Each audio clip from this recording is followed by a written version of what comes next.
सबको राधे राधे, जय सिया राम। मैं हूँ आपकी अपनी रेणु तिवारी ऑफिशियल में स्वागत करती हूँ। और मैं लेके आई हूँ बहुत ही धमाकेदार सोहर का उठान गीत।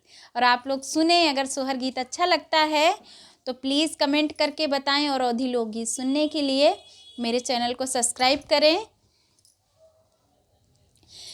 काले बूनन दी तू बंद करा झगड़ा, काले बूनन दी तू बंद करा झगड़ा।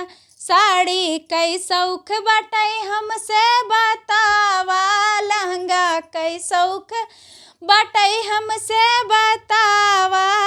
लई जा बजवा तू बंद करा नखरा, लई जा बजवा तू बंद करा नखरा। काले बूनन दी तू बंद करा झगड़ा, काले बूनन दी तू बंद करा झगड़ा।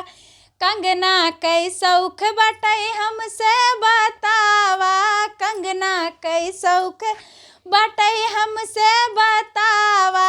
पायल कई सौख बटाई हमसे बतावा। लई जा सोनरवा तू बंद करा रगरा, लई जा सोनरवा तू बंद करा रगरा। काले बूनन दी तू बंद करा झगड़ा, काले बूनन दी तू बंद करा झगड़ा। सजिया कई सौख बटाई हमसे बतावा, सजिया कई सौख बटाई हमसे बतावा। लई जा अपन भैया तू बंद करा झगड़ा, लई जा अपन भैया तू बंद करा झगड़ा। काले बूनन दी तू बंद करा झगड़ा, काले बूनन दी तू बंद करा झगड़ा। कैसे लगा मेरा सोहर का उठान गीत, आप लोग ज़रूर बताइएगा।